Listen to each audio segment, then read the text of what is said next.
Hello, നമസ്കാരം. ഞങ്ങളുടെ പുതിയ എപ്പിസോഡിലേക്ക് സ്വാഗതം. ഇന്നൊരു പുതിയ ടോപ്പിക്ക് ക്രിക്കറ്റ്. അതെ അതെ നമ്മുടെ 2024 ടീമിനെ ഈ അടുത്ത സമയത്താണല്ലോ തിരഞ്ഞെടുത്തത്. ഈ ടീം കപ്പ് നേടാനായിട്ട് പറ്റിയതാണ്.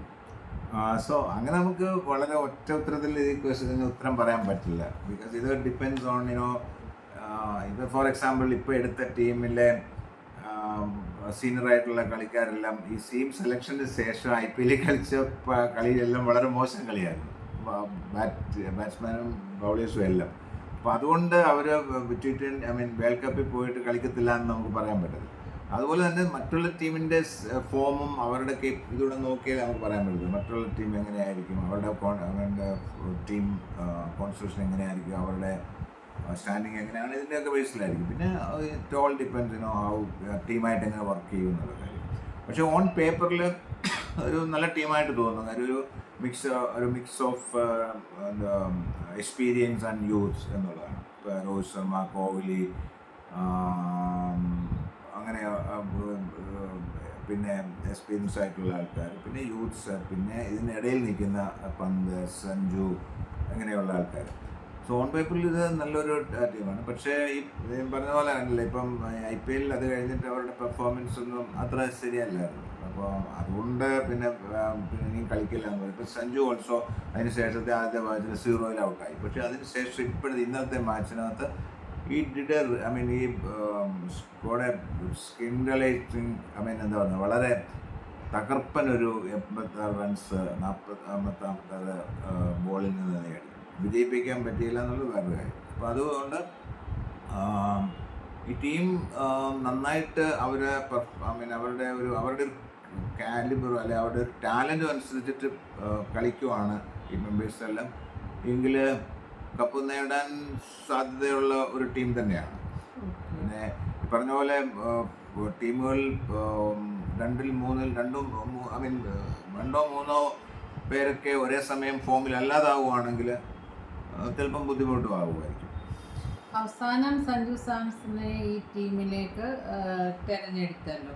ഇദ്ദേഹം നല്ലതുപോലെ ഇതിൽ പെർഫോം ചെയ്യാൻ പറ്റുമെന്ന് തോന്നുന്നുണ്ടോ? പെർഫോം ചെയ്യാൻ പറ്റും, പക്ഷെ പെർഫോം ചെയ്യാൻ അനുവദിക്കുമെന്നതാണ് ക്വസ്റ്റ്യൻ. ഇപ്പം സഞ്ജു സാംസൺ പറഞ്ഞ പോലെ അത് നല്ലൊരു വാർത്തയാണ്. പുള്ളിക്ക് അവസാനം എന്താ പറഞ്ഞത്, കൺസിസ്റ്റൻ്റ് അല്ല എന്നൊക്കെ പറഞ്ഞ് മുദ്ര കുത്തിയിരുന്ന ആളെ ഇപ്പോൾ IPL വന്നിട്ട് കൺസിസ്റ്റൻസി കാണിച്ചു. അതേപോലെ സ്ട്രൈക്ക് റേറ്റ് നന്നായിട്ട് മെയിൻറ്റെയിൻ ചെയ്തു. പല കളികളിലും മാച്ച് വിന്നറാകാൻ പറ്റി. അപ്പം അവർക്ക് ഒരു രീതിയിലും സഞ്ജുവിനെ മാറ്റി നിർത്താൻ പറ്റാത്ത ഒരു സ്ഥിതിയിലേക്ക് കാര്യങ്ങൾ നീങ്ങി. പിന്നെ ഒത്തിരി ഫാൻ ബേസും ഉണ്ട് സഞ്ജുവിന്. ഒത്തിരി ഫാൻ ബേസ് പറഞ്ഞാൽ സാധാരണ ആൾക്കാരും, അതേപോലെ തന്നെ എക്സ് ക്രിക്കറ്റേഴ്സും, അതുപോലെ തന്നെ കമൻറ്റേറ്റേഴ്സും, മറ്റുള്ള ഈ ക്രിക്കറ്റ് എക്സ്പേർട്സും ഒക്കെ പിന്നെ സഞ്ജുവിനെ ഒത്തിരി സപ്പോർട്ട് ചെയ്യുന്ന ആൾക്കാരുണ്ട്. പക്ഷേ ഈ സെലക്ഷനകത്ത് കുറച്ച് കോൺട്രവേഴ്സി ഉണ്ടായിരുന്നു. എസ്പെഷ്യലി സഞ്ജുവിൻ്റെ റോൾ, അതായത് വിക്കറ്റ് കീപ്പർ ബാറ്റ്സ്മാൻ. അപ്പോൾ അതിനകത്ത് KL രാഹുലിനെ എടുത്തില്ല എന്നുള്ള ഒരു പരാതി ഉണ്ടായിരുന്നു. ഇപ്പം പന്തും സഞ്ജു ഓൾറെഡി ഈ സെയിം ഇതിനകത്ത് എടുത്തതാണ്, അത് ഒരാളെ കൂടെ എടുക്കണം. അപ്പം ചോദിച്ചു കഴിഞ്ഞാൽ KL രാഹുൽ നല്ലൊരു പ്ലെയറാണ്. പക്ഷേ ഞാൻ പറയും പുള്ളി ഒരു ടെസ്റ്റ് ODI കളിക്കാരനാണ്, ഒരു T20 മെറ്റീരിയൽ അല്ല എന്ന് തന്നെ പറയും. പിന്നെ ഈ പറഞ്ഞ അടുത്ത ക്വസ്റ്റ്യൻ വരുന്നത്, ഇതിൽ ആരായിരിക്കും ഫസ്റ്റ് വിക്കറ്റ് കീപ്പർ ബാറ്റ്സ്മാൻ, പന്തായിരിക്കും സഞ്ജു ആണ്? ഇപ്പോഴത്തെ ഫോം വെച്ച് നോക്കിയാൽ, ഇപ്പോഴത്തെ ഇത് വെച്ച് നോക്കിയാൽ സഞ്ജു തന്നെ ആയിരിക്കണം. അപ്പം കാര്യം എന്ന് വെച്ചാൽ സഞ്ജുവിൻ്റെ ആവറേജ് പന്തിനേക്കാളും വളരെ ഉയർന്നതാണ്. Strike rate is also better than him. അപ്പം അങ്ങനെയുള്ള ഒരാൾ ആയിരിക്കണം ഫസ്റ്റായിട്ട് കളിക്കുന്നത്. അപ്പം ഈ നമ്മൾ ചിലപ്പം തോന്നും ഈ BCCIയും മറ്റുള്ള ടീം മാനേജ്മെൻറ്റും കൂടെ എങ്ങനെയെങ്കിലും, ഇപ്പം ഈ പറഞ്ഞ പോലെ ഉണ്ടല്ലോ, ഇങ്ങനെ പെർഫോം ചെയ്യുന്ന ഒരാളെ, ഇത്രമാത്രം സപ്പോർട്ടുള്ള ആളെ അവഗണിക്കാൻ പറ്റാത്തത് കൊണ്ട് മാത്രമാണോ അവർ ഇൻക്ലൂഡ് ചെയ്തിട്ട് ഇപ്പോൾ 15 മെമ്പർ സ്ക്വാഡാണ് അതിനകത്തുള്ളത്. അപ്പം അതിനകത്ത് 11 പേരാണല്ലോ കളിക്കുന്നത്. അപ്പോൾ ആ പ്ലേയിങ് 11-നകത്ത് സഞ്ജു വരുമോ എന്നുള്ളതാണ് ചോദ്യം. അപ്പോൾ ഫസ്റ്റ് വിക്കറ്റ് കീപ്പർ ബാറ്റ്സ്മാൻ ആയിരിക്കും. ഇവർ രണ്ടുപേരിൽ ആരെങ്കിലും ഒരാളായിരിക്കും. ഇത് രണ്ടുപേരെയും കൂടെ ഒന്നിച്ച് കളിക്കാനുള്ള സാധ്യത വളരെ കുറവാണ്. അല്ലെങ്കിൽ സഞ്ജു കളിക്കേണ്ടത് ഇപ്പം IPL കളിക്കുന്നത് 3 നമ്പറിലാണ്. അപ്പോൾ അവിടെ ഓൾറെഡി കോഹ്ലിയൊക്കെ ഉണ്ട്. അപ്പം പിന്നെ നാലാമത്തെ സൂര്യകുമാർ യാദവ് ഉണ്ട്. അപ്പോൾ അത് അത് വളരെ നടക്കാൻ സാധ്യതയുള്ളൊരു ഇതല്ല. അപ്പോൾ അങ്ങനെ വരുമ്പം സഞ്ജുവിനെ എങ്ങനെ അവോയ്ഡ് ചെയ്യാമെന്നുള്ളതിന് വേണ്ടി ഒരു സ്കീമിങ് നടക്കുന്നുള്ളൂ എന്ന് തോന്നുന്ന രീതിയിലാണ് കാര്യങ്ങൾ പോകുന്നത്. കാര്യം ഇപ്പോൾ ഈ കഴിഞ്ഞ മാച്ചിലും ഈ രാജസ്ഥാൻ റോയൽസിനെ തോപ്പിച്ചതാണോ എന്ന് തോന്നുന്നു ഈ അമ്പയർമാരുടെ ഡിസിഷൻ കൂടെ. അതിനേക്കാളും ഭയങ്കരമായിട്ടുള്ളൊരു എന്താ പറയുക ഒരു ഡിസിഷനാണ് ഇന്നലെ സഞ്ജുവിനെ ഔട്ടാക്കിയത്. അതായത് 46 ബോളിൽ 86 എടുത്തിട്ട് ഒരു 6 അടിച്ചപ്പം ആ പിടിച്ചത് ഫെൻസിൽ കാൽ കൊണ്ടു എന്നുള്ളത് ഒരു പരിധിവരെ എല്ലാവരും കണ്ടതാണ്. പക്ഷേ നമ്മൾ നോക്കിക്കഴിഞ്ഞാൽ ഈ സായി ഹോപ്പ് എന്ന് പറയുന്ന ആ ക്യാച്ച് ചെയ്ത ആള് പുള്ളി അത് സെലിബ്രേറ്റ് ഒന്നും ചെയ്തില്ല. ആ ബോൾ പുള്ളി എറിഞ്ഞു കൊടുക്കുമായിരുന്നു. ആസിഫിനോ പുള്ളി പിന്നെ ഫീൽഡ് ചെയ്ത് കൊടുക്കുന്ന ഒരു ഇതേ കാണത്തുള്ളൂ. ഒരാൾ ക്യാച്ച് ചെയ്തു അല്ലാതെ ഔട്ടായതാണെങ്കിൽ അങ്ങനെയല്ല സെലിബ്രേഷൻ വരേണ്ടത്. ബിക്കോസ് അയാൾക്കറിയാമായിരുന്നു അയാൾ ടച്ച് ചെയ്യുന്നുള്ളത്. പക്ഷെ തേടംപേർക്ക് യാതൊരു സംശയമില്ലായിരുന്നു ടച്ച് ചെയ്തില്ല എന്ന് തന്നെയാണ് പുള്ളി വിശ്വസിച്ചത്. കാര്യം അപ്പോൾ ഈ വൈഡ് ബോൾ ആണോ എന്ന് ഒരു ബോൾ വൈഡ് ആണോ എന്ന് തീരുമാനിക്കാൻ 3-4 മിനിറ്റ് എടുത്ത ഈ അമ്പയർ വെറും 1 മിനിറ്റ് പോലും എടുത്തില്ല ഈ സഞ്ജുവിൻ ഔട്ടാണെന്ന് നിശ്ചയിക്കാൻ വേണ്ടി. അത് തന്നെയല്ല, അതിൻ്റെ എല്ലാ ആംഗിളും പുള്ളി പരിശോധിച്ചിട്ടില്ല. 1-2 ആംഗിൾ മാത്രം തിരിച്ച് വളരെ ഫാസ്റ്റായിട്ട് തീരുമാനം എടുത്തു. അപ്പം ഇതൊരു സ്കീമാണ്. അതായത് സഞ്ജുവിന് ഇപ്പം സഞ്ജു അതിനകത്ത് സെഞ്ചുറി അടിക്കുകയും ഈ സഞ്ജു സെഞ്ചുറി അടിക്കുകയായിരുന്നെങ്കിൽ ഒരു 95%ഉം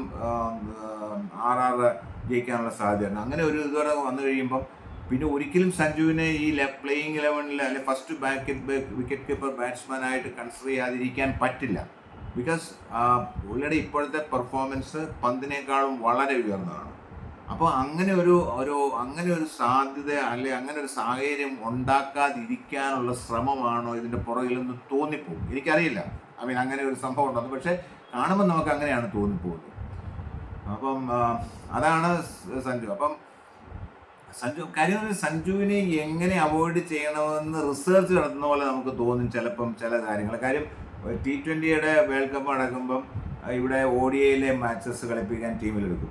ODIയുടെ ടീം നടക്കുമ്പോൾ T20 മാച്ച് എടുക്കും. ഇതായിരുന്നു ചെയ്തുകൊണ്ടിരിക്കുന്നത്. അപ്പം പിന്നെ അതിൻ്റെ പെർഫോമൻസ് വെച്ചിട്ട് ഈ അന്ന് നടക്കുന്നതിലെടുക്കാൻ പറ്റില്ല. അപ്പം എന്തെങ്കിലുമൊക്കെ കാരണം പറഞ്ഞിട്ട് പുള്ളിയെ മാറ്റുക നിർത്തുമായിരുന്നു. കാര്യം 2014 ആദ്യമായിട്ട് പുള്ളി ഇൻ്റർനാഷണൽ ടീമിലേക്ക് എടുക്കുന്നത്. അവിടെ അന്ന് ആ വർഷം കുറേ ടീമുകളിൽ എടുത്തെങ്കിലും 1-2 മാച്ചാണ് കളിക്കാൻ പറ്റും. ബാക്കിയുള്ള മാച്ചുകളൊന്നും പല കാരണങ്ങളെ കളിക്കാൻ പറ്റില്ല. പിന്നെ പുള്ളിക്ക് 5 വർഷം കഴിഞ്ഞാണ് ഒരു ഓപ്പർച്യൂണിറ്റി കിട്ടുന്നത്.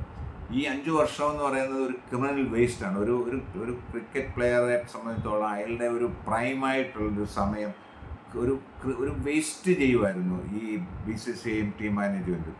അല്ലെങ്കിൽ അന്ന് എനിക്ക് കൺസിസ്റ്റൻ്റായിട്ട് മറ്റുള്ള പല പ്ലേയേഴ്സിനും അവർ കൺസിസ്റ്റൻ്റ് അല്ലാതിരുന്നിട്ടും അവർ ഫെയിലറായിട്ടും അവർക്ക് കൊടുത്ത ഒരു ചാൻസുകളുണ്ടല്ലോ, ആ ഓപ്പർച്യൂണിറ്റികൾ അതുമായിട്ട് കൺസിഡർ ചെയ്യുന്ന അതിൻ്റെ ഒരു പകുതിയെങ്കിലും ചാൻസുകൾ സഞ്ജുവിന് കൊടുത്തിരുന്നെങ്കിൽ സഞ്ജു ഇന്ന് ഇതിനേക്കാളൊക്കെ വളരെ ഉയർന്ന ഒരു ഇൻ്റർനാഷണൽ പ്ലെയർ ആയിരുന്നു. ടീമിലെ ഒരു സ്ഥിരമാംഗമായിരുന്നു. ചിലപ്പം പുള്ളി ഒരു ക്യാപ്റ്റൻ വരെ ആകാനുള്ള സാധ്യതയായിരുന്നു. Because is a captain material. Is showing that ഇപ്പം രാജസ്ഥാൻ്റെ നയിക്കുന്നതിലൊക്കെ കാണിച്ചിട്ടുണ്ട്. പിന്നെ അണ്ടർ 19 ഇതായിട്ടുണ്ട്.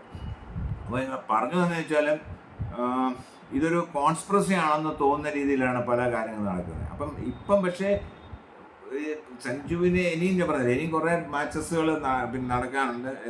രാജസ്ഥാൻ റോയൽ എന്തായാലും പ്ലേ ഓഫ് കളിക്കാനുള്ള സാധ്യത വളരെ കൂടുതലാണ്. അപ്പം കൂടുതൽ മാച്ച് കാണും. അപ്പോൾ എങ്ങനെയെങ്കിലും ഇത് ഫെയിൽ ചെയ്യാനായിരിക്കും ഇവരൊക്കെ ആഗ്രഹിക്കുന്നതെന്ന് എനിക്ക് തോന്നിപ്പോകും. അങ്ങനെ അപ്പം മഞ്ജു വീണ്ടും ഫെയിൽ ആവുകയും മറ്റുള്ള പന്ത് അല്ലെ അതുപോലുള്ള ആൾക്കാരൊക്കെ പന്ത് ഫോർ എക്സാമ്പിൾ ഇവർ തമ്മിലാണല്ലോ ഇപ്പോൾ ഫസ്റ്റ് വിക്കറ്റ് കീപ്പർ ബാറ്റ്സ്മാൻ്റെ ഒരു കോമ്പറ്റീഷൻ. അപ്പം അത് പുള്ളിക്ക് കുറച്ചുകൂടെ നല്ല സ്റ്റാറ്റിസ്റ്റിക്സ് ഒക്കെ ഉണ്ടാവുകയൊക്കെ ചെയ്യുവാണെങ്കിൽ ഈസി ആയിട്ട് കയറും. കാര്യം അവർക്ക് നമ്മൾ കണ്ടിട്ടുള്ളത് വെച്ച് നോക്കാതെ പന്തിനൊക്കെ എന്തെങ്കിലും ഒരു ഇതുണ്ടെങ്കിൽ അങ്ങ് കയറ്റി വിടും. സഞ്ജുവിൻ്റെ കാര്യത്തിൽ പുള്ളി എങ്ങനെ പെർഫോം ചെയ്താലും എങ്ങനെ പുറത്തോട്ട് തള്ളിക്കളയാമെന്നാണ് അവർ നോക്കിക്കൊണ്ടിരിക്കുന്നത്. അതാണ് ശരിക്കും പറഞ്ഞ സംഭവം. അത് ഗോഡ് ഫാദർ ഇല്ലാത്തതുകൊണ്ടാണോ, ലോബിയിങ്ങിൻ്റെ ആണോ, നോർത്ത് സൗത്ത് ഡിവൈഡ് ആണോ, അത് വേറെ ഏതെങ്കിലും ക്രൈറ്റീരിയ ആണോ എന്നൊന്നും എനിക്കറിയത്തില്ല. പക്ഷേ ഇൻജസ്റ്റിസ് ആണ് പുള്ളിയോട് ചെയ്തിട്ടുള്ളതെന്നുള്ളത് ഒരു സത്യമാണ്. അത് നമുക്ക് പുള്ളിയുടെ കാര്യം നോക്കിയാൽ കാണാം. കാര്യം പല ആൾക്കാർക്കും കൊടുത്ത ചാൻസുകൾ, ഓപ്പർച്യൂണിറ്റികൾ, സഞ്ജുവിന് കൺസിസ്റ്റൻസി ഇല്ല എന്നൊക്കെ പറഞ്ഞ് പല കാരണങ്ങൾ കൊണ്ട് ആണ്. അപ്പം സഞ്ജു ഇപ്പം ആ കൺസിസ്റ്റൻസിയുടെ പ്രശ്നം പുള്ളി തന്നെ സോൾവ് ചെയ്തു. അതേസമയം തന്നെ സ്ട്രൈക്ക് റേറ്റ് അതേപോലെ നിലനിർത്തി. അല്ലാതെ ടെസ്റ്റും ഓഡിയയും കളിക്കുന്ന പോലെ പിന്നെ ആവറേജ് കൂട്ടാൻ വേണ്ടി ടീമിനെ തോൽപ്പിച്ച് പിന്നെ സ്വന്തം സ്റ്റാറ്റിസ്റ്റിക്സ് നന്നാക്കാൻ ഉള്ള പരിപാടിയൊന്നുമല്ല. Is playing for the team. മനസ്സിലായില്ലേ? ഇപ്പം ഇന്നലെ തന്നെ ഈ എടുത്തു നിന്ന് അവർക്ക് വേണ്ടത് 11 റൺസ് ആയിരുന്നു. 11 റൺസ് പെർ ഓവർ ആയിരുന്നു അവരുടെ റൺ റേറ്റ് എന്ന് പറഞ്ഞാൽ. ആ റേറ്റിലാണ് പുള്ളി കളിച്ചുകൊണ്ടിരുന്നത്. അവസാന ഓവറുകളിൽ ഇന്നലത്തെ ഈ ഔട്ട് വിളിച്ചില്ലായിരുന്നെങ്കിൽ you would have won the game for Rajasthan. I'm sure would. പറഞ്ഞപ്പം വേറൊരു കാര്യം, നമ്മൾ ആ ടീമിൻ്റെ കാര്യം പറഞ്ഞൊരു കാര്യം കൂടെ പറഞ്ഞിരുന്നത്. ഇപ്പോൾ ടീമിനകത്ത് പറഞ്ഞില്ല ചില ഡിസിഷൻസ് ഒക്കെ. ഇപ്പോൾ KL രാഹുലിൻ്റെ കാര്യം, റിങ്കു സിംഗ് എന്ന് പറയുന്ന ഒരു പ്ലെയർ ഉണ്ട്. പുള്ളി എടുക്കാതിനെ പറ്റിയൊക്കെ ധാരാളം ആൾക്കാർക്ക് പരാതികളുണ്ട്. പലപ്പോഴും ഈ പലർക്കും ഒത്തിരി ലോബിയിങ് ഉണ്ടെന്നുള്ള ഒരു 100%. കാര്യം ഇപ്പം പണ്ട് എനിക്ക് തോന്നുന്നു ഇന്ത്യയിൽ പ്ലേയേഴ്സൊക്കെ അത്രയൊന്നും ഇല്ലായിരുന്നു. മനസ്സിലായില്ലേ? അപ്പം സെലക്ഷൻ വളരെ ഈസി ആയിരുന്നു. ഇപ്പം പ്ലെൻറ്റി ഓഫ് പ്ലെയേഴ്സാണ്. കാര്യം ഇതൊരു ക്രിക്കറ്റ് എന്ന് പറയുന്ന ഒരു ലുക്രേറ്റീവാണ്. ഭയങ്കര പൈസയും ഫെയിമും ഉള്ള ഒരു സംഭവമാണ്. അപ്പോൾ അതുകൊണ്ട് ഒത്തിരി യുവാക്കൾ ഇതിലേക്ക് വരുന്നുണ്ട്. അതുകൊണ്ട് ഒത്തിരി കണ്ടമാനം ടാലൻ്റ് ഉണ്ട്. അപ്പോൾ സെലക്ട് ചെയ്യുക എന്ന് പറയുന്നത് ഒരു ബുദ്ധിമുട്ടാണ്.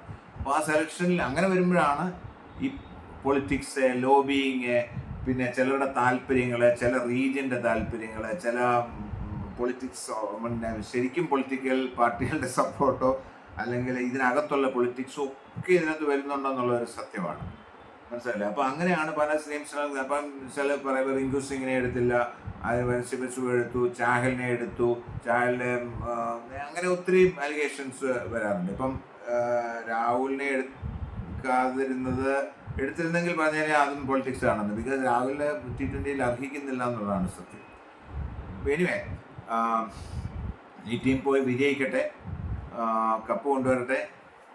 സഞ്ജു സാംസണ് പ്ലേയിങ് 11-ൽ ഉണ്ടാകട്ടെ, പെർഫോം ചെയ്യാൻ അവസരം കൊടുക്കട്ടെ, പെർഫോം ചെയ്യട്ടെ. അതുകൊണ്ട് ഇനിയും ബാക്കിയുള്ള ഈസ് ഓൾറെഡി 29.